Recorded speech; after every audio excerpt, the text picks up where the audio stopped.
बोलिए रामचंद्र भगवान की, बोलिए सीता मैया की।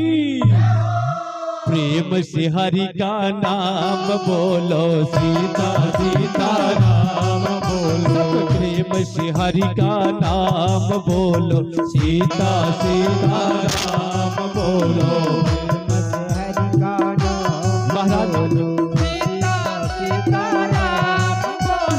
देखिए ठाकुर जी के परम भक्त हमारे राजीव दास जी महाराज, इनका बहुत बहुत आशीर्वाद प्राप्त हुआ। पुष्प के हार से और पैसों के हार से महाराज जी ने सम्मानित किया। अब क्या चाहिए, अब तो सब कुछ मुझे प्राप्त हो गया महाराज। प्रेम से हरि का नाम बोलो, सीता सीता राम बोलो। प्रेम से हरि का नाम बोलो, सीता सीता राम बोलो। प्रेम से हरि जी का नाम बोलो, सीता सीता राम बोलो। प्रेम से हरि का नाम बोलो, सीता सीता राम बोलो। प्रेम से हरि का नाम बोलो, सीता सीता राम बोलो। प्रेम से हरि का नाम बोलो, सीता सीता राम बोलो। प्रेम से हरि का नाम बोलो, सीता सीता राम बोलो। प्रेम से हरि का नाम बोलो, सीता सीता राम बोलो। प्रेम से हरि का नाम बोलो, सीता सीता राम बोलो। बोलिए आनंदगण भगवान की जय हो।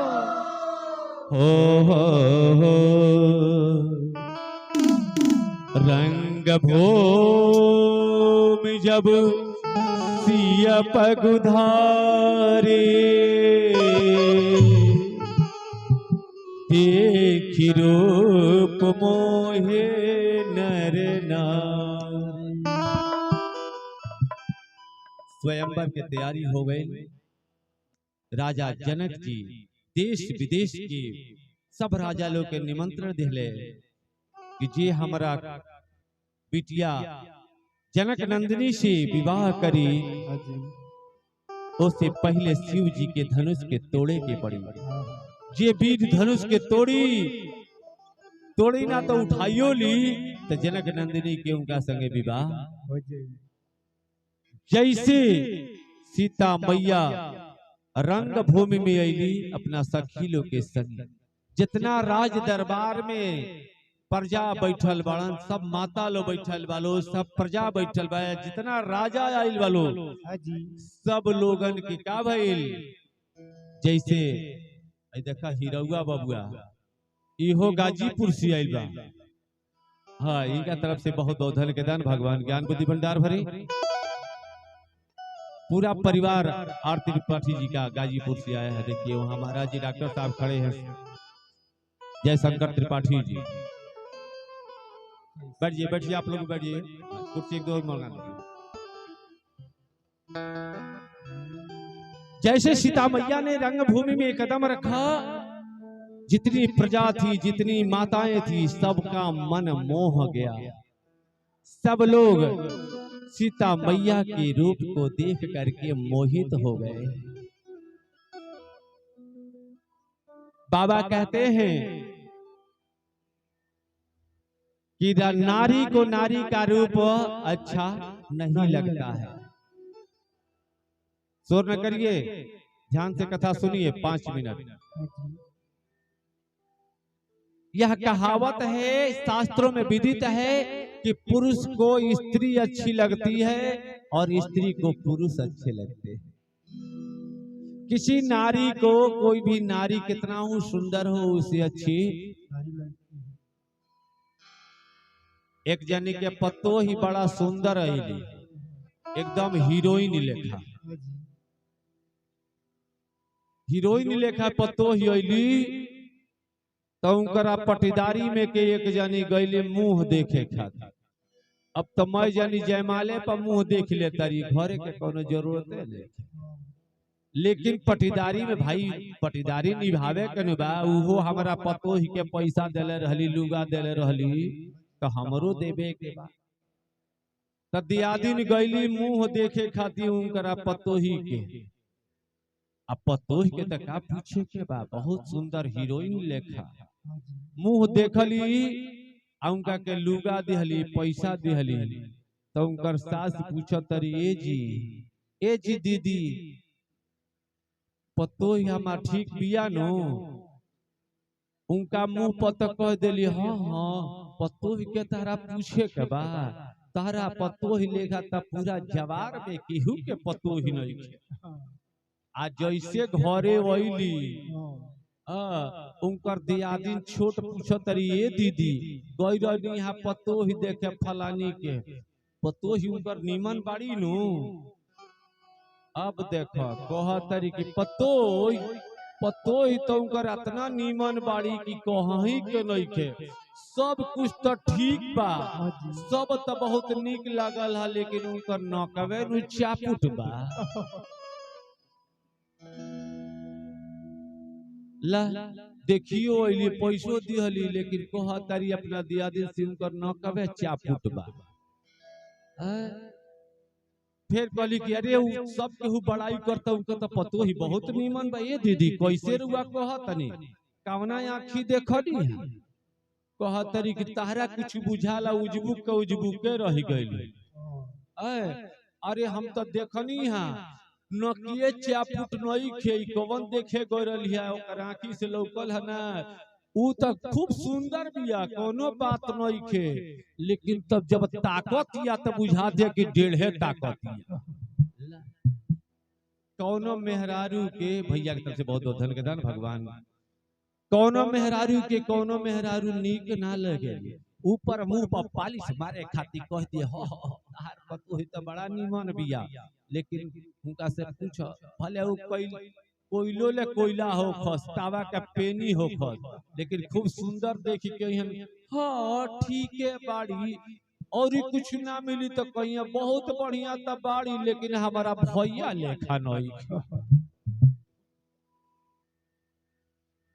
गइल बड़ी मुंह देखे खाती कि उनकर इंटरव्यू लेवे खाती गइल बड़ी। नारी को नारी अच्छी नहीं लगती है महाराज, लेकिन हमारे जनक राजा के दरबार में जितने राजा हैं, जितने प्रजा हैं, जितने माता हैं, सब माता को जनक नंदिनी अपनी बेटी लगती है। कौनो माई के नो अपन बेटी इतना सुंदर लागे ले कि वैसन सुंदर केहू ना लागे। अगर जाके कह देना कि तहार लड़की होई पहले भी तुरंत तार झोंटा नोच दी, बहुत सुंदर। उसी प्रकार जैसे अपनी बेटी है, उसी प्रकार सब माता लोगों को सीता मैया उनको अपनी पुत्री दिखाई देती है और कहती है जनक नंदिनी इतनी सुंदर दिख रही हैं कि इनका विवाह रामचंद्र जी के साथ हो जाता तो कितना अच्छा।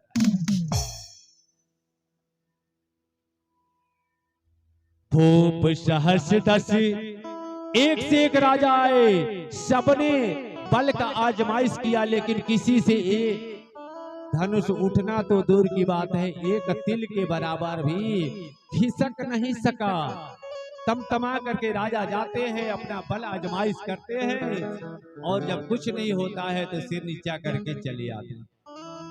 जब किसी से नहीं हुआ, महाराज जनक जी देखते हैं कि किसी से यह धनुष हिल तक नहीं रहा है।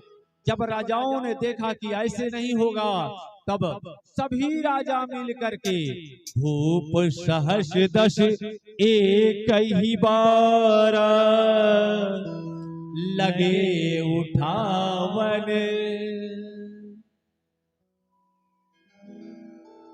लगे उठावन। राजा जनक जी देख रहे हैं, एक से उठ जाता तो एक से जनक, हम अपनी बिटिया का विवाह कर देते जनक नंदिनी का सीता, लेकिन भूप सहस दस एक ही बारह लगे उठावन, 10,000 लोगों से कैसे विवाह करेंगे। अब फिर भी लगे उठावन परंतु डरई ना। 10,000 राजा एक साथ लगे, फिर भी वह धनुष उठने का नाम। तब तो जनक जी के अब क्रोध का पारावार नहीं रहा। जनक जी ने कहा क्या तजहुआस। आज छोड़ दो, अब तुम्हारे बस का कुछ नहीं। तजहुआस निज निज गृह जाओ, जाओ अपने अपने द्वीप को चले जाओ, अपने अपने राज्य में चले जाओ। तजहुआस निज निज गृह जाओ, लिखा न विधि वैदेही विवाह। मैं जान गया, मैं जान गया कि यह धरती वीरों से खाली हो गई है। अपने अपने देश को लौट जाओ। अगर मैं जानता कि यह धरती वीरों से खाली हो गई तो मैं ऐसा कठिन प्रतिज्ञा नहीं करता। अब तो मुझे ऐसा लगता है कि अगर मैं प्रतिज्ञा तोड़ता हूं तो मेरी जग हंसाई होती है। अगर मैं प्रतिज्ञा रखता हूं तो मेरी बिटिया विवाह से वंचित हो जाती है। मैं तो इसी उहापोह में पड़ा हूं कि अब क्या होगा, हमारी बिटिया से विवाह कौन करेगा।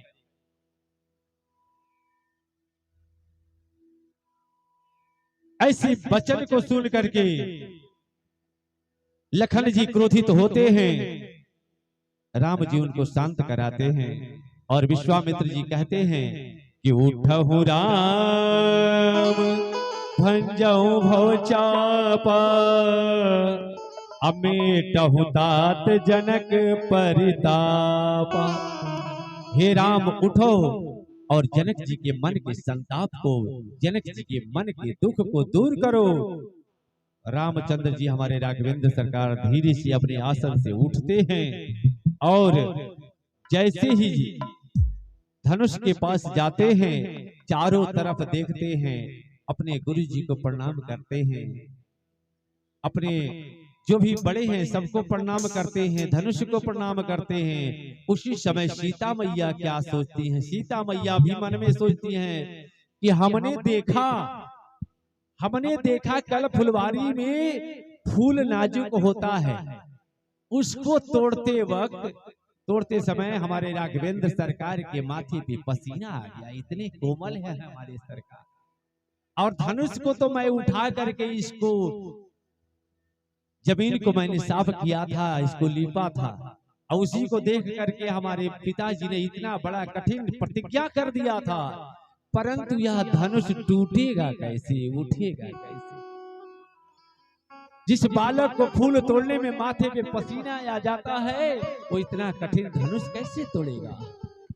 गणेश भगवान से कहती हैं, गिरजा मैया से कहती है कि माँ, इतने समय के लिए ही मैंने तुमको पूजा था, इतने समय के लिए ही मैंने तुमसे वरदान मांगा था, अब वह पूर्ण करने का समय आ गया है। माँ बार बार विनती सुन मोरी, करहु ताप गुरतायति थोरी।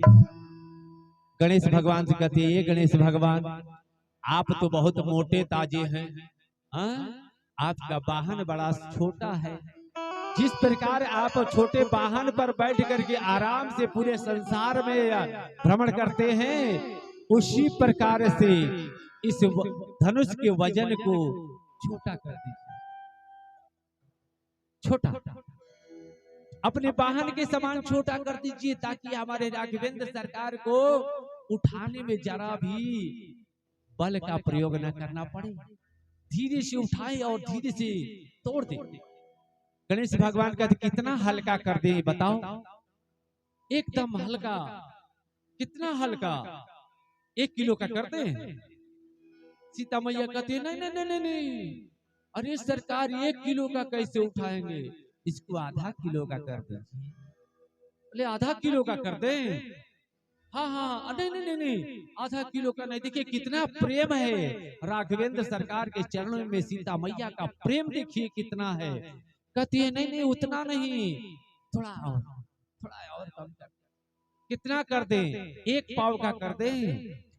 गणेश भगवान कहते हैं उससे भी छोटा कर दे। सीता मैया कहती है आज परीक्षा की घड़ी है प्रभु, आज परीक्षा की घड़ी है, इतना छोटा कर दीजिए जितना छोटा कल ठाकुर जी फूल तोड़ रहे थे। गुलाब का फूल जितना वजन का होता है ना, उतना वजन का कर देंगे तो हमारे राघवेंद्र सरकार धनुष को तोड़ देंगे। बोलिए आनंद कंद भगवान की। जिसके मन में जितना प्रेम रहता है ना, भगवान उसकी मनोकामना अवश्य पूर्ण करते हैं। लेकिन प्रेम में श्रद्धा होनी चाहिए, और श्रद्धा भी अटल श्रद्धा पार्वती मैया जैसी होनी चाहिए। बोलिए आनंद कंद भगवान की। अरविंद भैया क्या नाम बताए, कथा के बीच में पैसा आता है ना तो फिर हमारा ध्यान गड़बड़ हो जाता है। दे करके ठाकुर जी को चले जाइए, आपका नाम इतना बड़ा कर देंगे कि हम जितना बोलेंगे तो इस क्षेत्र में ही सुनाई देगा। ठाकुर जी इतना बड़ा नाम कर देंगे, पूरे संसार में आपका नाम गूंज जाएगा। बोलिए आनंद कंद भगवान की। बीच में कथा में पैसा देते हैं ना, थोड़ा सा ध्यान भटक जाते हैं। सीता मैया के विनती को गणेश जी और पार्वती मैया सुनती हैं, और फूल के समान धनुष हो जाता है। इसको सीता मैया जानती हैं और राघवेंद्र सरकार जानते हैं, तीसरा कोई नहीं जानता है। और जैसे ही तेही क्षण मध्य राम धनु तोरा, भरे भुवन धुनि घोर कठोरा।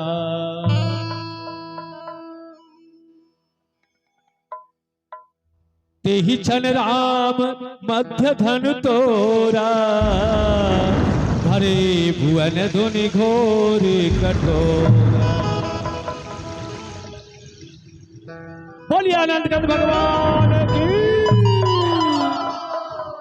और राम जी धनुष को तोड़ देते हैं।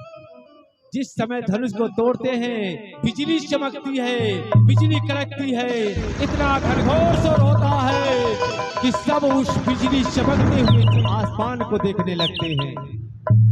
सभी का ध्यान आसमान में चला जाता है। उसी समय राम जी धनुष को दो खंडों में, और जैसे ही धनुष टूटता है, चतुर सखी लखी कहा बुझाई, अपहिरावहु जयमाल सुहाई। चतुर सखी जानते हैं कौन है? कल मैं बताया था ना, चतुर सखी अपना रूप बदल करके स्वयं पार्वती मैया थी। राम जी का और सीता जी का विवाह कराने के लिए आई हुई थी। क्यों? क्योंकि राम जी का सीता जी का विवाह कराने में पार्वती मैया इसलिए आई कि उनके विवाह में भी राम जी क्या थे? मध्य थे। राम जी ने कही थी कि जन्म जन्म मुझे भोले बाबा जैसा पति चाहिए। राम जी ने भोले बाबा से कहा कि पार्वती मैया से आपको विवाह करना है, अगर हमसे प्रेम करते हैं तो राम जी ने विवाह किसका कराया? पार्वती मैया का और शंकर भगवान का। तो पार्वती मैया भी चतुर सखी के रूप में सीता मैया और रामचंद्र जी का विवाह करवाई। बोलिए पार्वती मैया की जय हो।